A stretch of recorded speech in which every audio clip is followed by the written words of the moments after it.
हाय gamers, मैं हूं अजय। आप देख रहे हैं गेमर चैनल, जहां हम बात करते हैं गेम्स और गेम पीसीस की। तो आपको भी इंटरेस्ट है गेम्स और गेम पीसीस में, चैनल को सब्सक्राइब करो। रहा गेम्स में एक और भी गेम है जिसका नाम है पबजी, खासकर पबजी मोबाइल। वो इंडियन गवर्नमेंट ने कर दिया बैन क्योंकि चाइना से हो गया पंगा। स्ट्रीमर्स भी बहुत परेशान हैं, सब लोग बहुत परेशान हैं। ज्यादातर लोग पबजी मोबाइल खेलते हैं, उनका इंटरेस्ट है, लेकिन ये वो गवर्नमेंट है जो कैश को बैन कर देती है तब भी लोग इसे प्यार करते हैं। तो ये एप्स क्या चीज है, और ये पहली बार बैन नहीं हुआ है। और सिर्फ इंडिया में बैन नहीं हुआ, पाकिस्तान नेपाल में भी हो चुका है, वहां पे भी खुल चुका है। तो ये भी चांसेस हैं कि हो सकता है यहां पर भी इंडियन गवर्नमेंट से बात करें पबजी वाले और यहां पर भी अनबैन हो जाए। इन सब चीजों के बारे में हम बात करेंगे इस वीडियो में। अगर आपको ये ना पता हो कि पबजी है क्या, तो पबजी की फुल फॉर्म में आपको बताना चाहूंगा कि प्लेयर्स अननोन्स बैटल ग्राउंड इसकी फुल फॉर्म है। ये एक online multiplayer battle royal game था, और ये मैं पीसी वाले की बात कर रहा हूं। इसको पब्लिश किया था पबजी कॉर्पोरेशन ने, और ये सारे प्लेटफॉर्म्स को सपोर्ट करता था, जैसे कंसोल हो गए, पीसीज हो गए। इसका फिर मोबाइल वर्जन निकला था 9 फरवरी 2018 को, और पबजी लाइट वर्जन निकला था अगस्त 2019 को। और ये सिर्फ इंडिया में नहीं, पाकिस्तान वगैरह में भी बैन हो चुका है, नेपाल में भी बैन हो चुका है। उसका मेन रीजन पाकिस्तान और इंडिया दोनों में ही बैन होने का पिछली बार ये था कि कई पेरेंट्स की ये शिकायत थी, जो बच्चे हैं वो बहुत ही ज्यादा गाली गलौज करते हैं, एडिक्ट हो गए हैं, उनकी पढ़ाई लिखाई नीचे जा रही है, सुसाइड रेट्स ऊपर जा रहे हैं। तो ये सारी शिकायतों की वजह से, हेल्थ और मेंटल प्रॉब्लम्स की वजह से इसे पाकिस्तान में भी बैन किया और इंडिया में बैन किया। इंडिया में तो पुलिस गेमर्स को पकड़ पकड़ के ले आ रही थी, वो सब देख रहे थे हम, और खेल लो पबजी। देखिए, अगर आपको नहीं पता हो तो ज्यादातर दुनिया के जितने भी सॉफ्टवेयर और हार्डवेयर कंपनियां हैं, उनके लिए इंडिया बहुत बड़ी मंडी है। सॉफ्टवेयर का मतलब हो गया पबजी मोबाइल जैसे गेम्स, और हार्डवेयर का मतलब हो गया जैसे कि मोबाइल फोन्स। इंडिया को छोड़ना उनके लिए बहुत ज्यादा नुकसानदायक होता है। सेम हुआ है पबजी के साथ भी। उनकी कुछ नहीं तो कुछ नहीं 24 से 25% जो डाउनलोड्स हैं वो इंडिया से आते हैं, तो उनके लिए बहुत बड़ा नुकसान हुआ है। लेकिन इंडियन गवर्नमेंट के लिए बहुत खतरनाक था, और हमेशा इंडियन गवर्नमेंट ने पबजी मोबाइल जैसे गेम्स में बहुत नजर रखी है, क्योंकि इसके अंदर कई प्रॉब्लम्स भी पहले भी पाई जा चुकी हैं। जैसे इसका माइक्रोफोन है, वो रिकॉर्ड करता है वॉइस चैट्स, और खासकर इंडियन आर्मी के लिए तो सख्त मना था कि आप नहीं खेलोगे ये गेम, क्योंकि आप खेल रहे हो तो चाइना वाला जो सर्वर है वो ढूंढ लेगा जियो लोकेशन क्या है यहां पर। और अगर आपको लग रहा हो कि इतनी सारी रिकॉर्डिंग सुनता कौन है, तो सुनता कोई नहीं है। आजकल आर्टिफिशियल इंटेलिजेंस है, आप उसको एक वर्ड दे दो, वो ढूंढ के दे देगा कि इस लोकेशन पे किसने कौन से वर्ड्स लिए हैं। तो वो इंडियन सोल्जर क्या कह रहा है, कहां पर है, तो ये सारी लोकेशंस लीक हो जाएंगी। ये बहुत बड़ा कंसर्न है। और चाइना जब ऐसा करता है कि इंटरनेशनली जितनी भी अमेरिकन कंपनीज हैं या बाहर की कंपनीज हैं, उन्हें नहीं आने देता, उनके सर्वर नहीं आने देता है, फेसबुक गूगल जैसी बड़ी बड़ी कंपनियां चाइना में नहीं हो सकती हैं, तो फिर ये सिक्योरिटी कंसर्न हम भी क्यों झेलें। इसलिए इंडियन गवर्नमेंट ने इतना खतरनाक फैसला लिया है। लेकिन सच्चाई ये है कि इंडियन गवर्नमेंट इतनी तेज नहीं है, उसे कभी प्रॉब्लम नहीं रही किसी भी ऐप से। हम लोग तो रोते रहते हैं कि कभी भी इंडियन गवर्नमेंट जो है इस तरह की डिजिटल चीजों पर ध्यान नहीं देती। इस बार क्या हो गया, इस बार इंडियन गवर्नमेंट से डायरेक्ट पंगा ले लिया गया है, और वो जाग गई है। और जब वो जाग गई है तो उसने ऐप्स को धड़ाधड़ बैन करना शुरू कर दिया है। लेकिन एक ही चीज ये हो सकती है, आप पूरी तरह से निराश मत हो। कई बार जो है ये पबजी वाले जो है बात करने निकलते हैं, उनका बहुत पैसा आता है, उन लोगों का बहुत इंफ्लुएंस है हर जगह, पॉलिटिकल वगैरह में भी।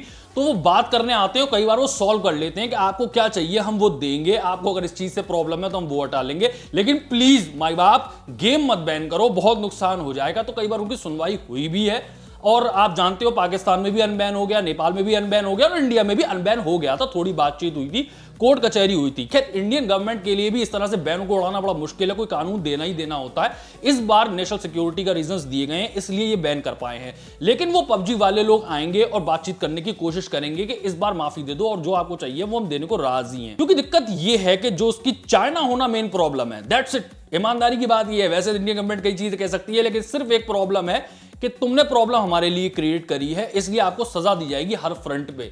जितना भी आपका पैसा आता था ना चाइनीज कंपनी से, जो ट्रेड करती थी, प्रॉफिट कमाती थी, वो सब हम बैन कर देंगे। कंपनी अपने आप अपनी गवर्नमेंट पे प्रेशर क्रिएट करेंगी। खैर, चाइना की जो गवर्नमेंट है उसमें प्रेशर क्रिएट करना बहुत मुश्किल है, क्योंकि एक तरह से वन पार्टी रूल है, उसको डिक्टेटरशिप ही मानो। वहां कोई सिलेक्शन तो होता नहीं है, तो उन्हें किसी को इंप्रेस करने की जरूरत नहीं है, तो सबको उनकी सुननी पड़ती है। लेकिन वहां की कंपनियों को लॉस झेलना पड़ेगा, और पैसों में जब लॉस झेलना पड़ता है तो किसी भी देश की सरकार हो, डिक्टेटर हो, कुछ भी उसे सुनना पड़ता है। लेकिन मैं प्रॉब्लम ये कहना चाहता था कि चाइनीज ऐप है जो उसका ये मेन प्रॉब्लम है। आप ये भी कर सकते हो, एक काम ये भी हो सकता है कि पूरी तरह से क्या चाइनीज ऐप है, क्योंकि इसका डेवलपर जो है वो साउथ कोरियन कंपनी है, और उसको मार्केट और डिस्ट्रीब्यूट करने वाली जो कंपनी है वो है टेंसेंट। इसके बारे में थोड़ा आप भी मुझे बताइएगा, क्योंकि मैं कंफर्म नहीं हूं इस चीज पे। लेकिन आप सब लोग जानते हो कि एक पब्लिशर होता है, एक डेवलपर होता है। डेवलपर गेम बनाता है, पब्लिशर जो होता है उसे बांटता है। तो अगर ये प्रॉब्लम सॉल्व हो जाती है कि बांटने वाला बदल जाए, तो शायद हो सकता है पबजी दोबारा आ जाए। और दूसरा, टेंसेंट जैसी कंपनी भी है, वो भी ये कह सकती है कि आपको जो भी करवाना है, जैसे कि हम तो सब कुछ करने को राजी हैं, आपको सर्वर यहीं रखवाने हैं वो रखवा लो, माइक्रोफोन अगर आप चाहते हो रिकॉर्डिंग ना हो, कोई भी चेंज चाहते हो आप गेम में, हम सब कर देंगे, इसे अनबैन कर दो प्लीज। तो वो भी हम लोग देख सकते हैं। मैं आपको और चीजें भी बताता हूं, क्योंकि जैसे कई लोग हैं वो बहुत खुश हुए हैं, उनको कोई ये था कि हम तो और कोई गेम खेल लेंगे, और कोई गेम आना भी चाहिए, पबजी से हम बोर हो गए। कई लोग हैं जिन्हें कोई फर्क नहीं पड़ता, बैन हो अनबैन हो, हमें कोई मतलब नहीं है।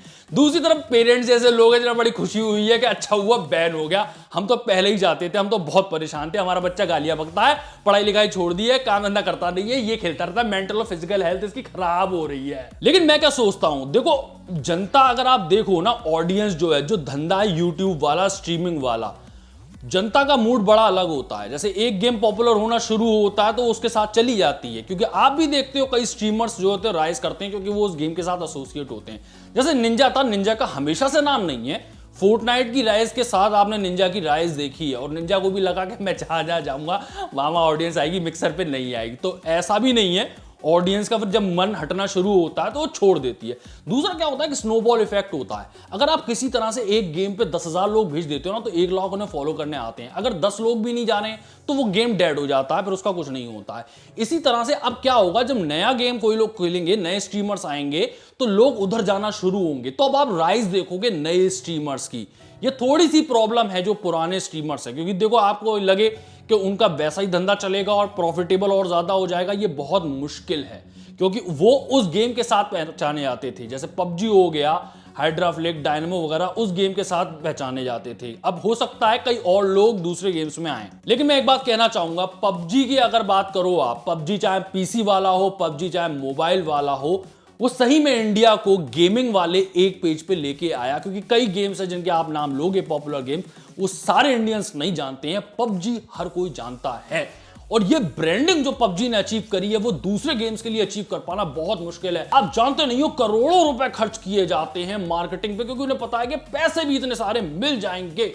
वो लोग वो लेवल अचीव नहीं कर पाते हैं जो पबजी के पास है। इतना ही आसान होता तो सब लोग कर रहे होते, और ये गेमिंग पे थोड़ा सा इफेक्ट पड़ेगा। और आपका कहना है, आप कमेंट्स में बताओ। जैसे कई लोग होंगे जो कहेंगे भैया मुझे कोई फर्क नहीं पड़ता, मैं तो वैसे भी पीसी प्लेयर हूं, पीसी पे कोई गेम में बैन हुआ है तो मेरे को तो कोई फर्क नहीं पड़ता। वही दूसरी तरफ कई लोग होंगे जो सही में सैड होंगे कि भाई मैं तो खेलता था यार, स्ट्रीमर्स गए तेल लेने, मैं तो खुद खेलता था, वो मेरा खत्म हो गया। दूसरा, कई लोग खुश होंगे कि हाँ भाई चलो गेमिंग में अब दूसरों को मौका मिलेगा, नए स्ट्रीमर्स आएंगे, नए गेम्स देखने को मिलेंगे। पबजी के ऊपर भी आगे बात बढ़नी चाहिए। कई लोगों की ये भी शिकायत है कि सिर्फ पबजी होता, बाकियों की क्यों नहीं बात करते। दूसरा, आपको क्या लगता है, क्या अनबैन हो जाएगा? चांसेस हैं इसके अनबैन होने के? और इसका जो ये चाइना के साथ जो रिलेशन है, क्या आपको पसंद है? क्योंकि मुझे पता है कई लोग इंडियन गवर्नमेंट के साथ हैं, वो साफ कहते हैं भाई जैसा गवर्नमेंट फैसला लेगी हम तो वैसा करेंगे, प्रॉब्लम झेलनी पड़ती है तो झेलेंगे। जब कैश बैन जैसा मैं कह रहा हूं आपसे झेल लिया, तो साला गेम क्या चीज है? तो इन सब चीजों के बारे में आप बताइए कमेंट्स में। वीडियो अच्छा लगा तो लाइक करें, चैनल पर सब्सक्राइब करें। मैं हूं आईजी, आप देख रहे हैं इंडियन चैनल। मिलता हूं वीडियो में, तब तक के लिए गुड बाय, टाटा।